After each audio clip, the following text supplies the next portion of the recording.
let's unpick a little bit more then what we know about the UK claims, which did come first.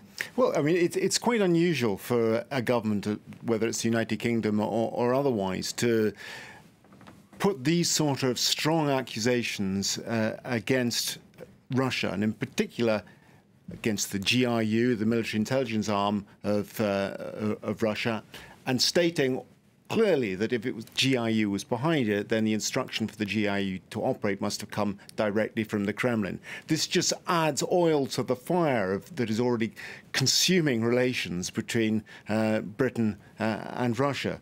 But quite clearly, the British feel sufficiently strongly about this, particularly in the wake of the Skripal affair, not to hold back on this and to make it quite clear that their own national cybersecurity organization has been doing a massive amount of research into what the Russians have been doing over the last year or so, and feel completely justified in making these accusations against the Russian state, which include, of course, the attack on the Democrats in the Democratic National Committee in 2016, a cyber attack that many feel influenced the outcome of the US election, an attack in Ukraine, which immobilized the Kiev metro, an attack on Odessa airport, also in Ukraine, an attack on the World Anti-Doping Agency in 2017, which led to the release of delicate information about international athletes. A whole series of events which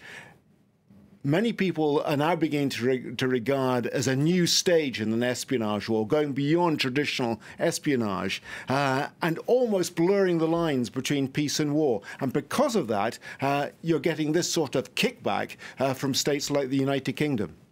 We are also hearing today some pretty aggressive language from the Netherlands. They're also saying there's been an attempted attack on their soil targeting the UN chemical weapons watchdog. Yeah, not the first time we've heard reference to this, but the first time that we've heard the Dutch government come out and state quite so explicitly what they believe happened. And it does rather suggest that we're beginning to see a concerted kickback from the West. We've had it from, obviously, the United States, but now the United Kingdom, Holland, also from Australia, pointing the finger at Russia and saying it has to stop. In this particular instance, what the Dutch are saying is that during the investigation period into the Skripal affair, when the OPCW was given the job of looking into what nerve agent was used during that attack and whether it could be traced to Russia, that 4 Russian operatives operating under diplomatic passports arrived in the country in April this year and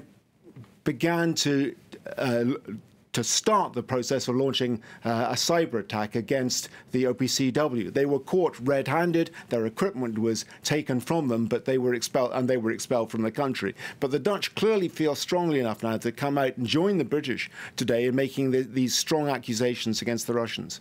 Tell us more about the response you've heard then from Russia today. Well, nothing surprising from the Russians. It's always denial, whatever it is. We've seen denials over a string of different cases over the years. Now they're calling this a diabolical cocktail of allegations against Russia. But the fact of the matter is, deny it or not, there is no doubt that there is a bit of a backlash within Russia itself. There's a feeling, I think, growing within Russian governmental circles that whatever the rights and wrongs of the operations they've been conducting, that the efficacy with which they've been conducted has been pretty poor. Rob, thank you very much indeed. Robert Parsons there, our Foreign Affairs editor, talking us through our top story this hour.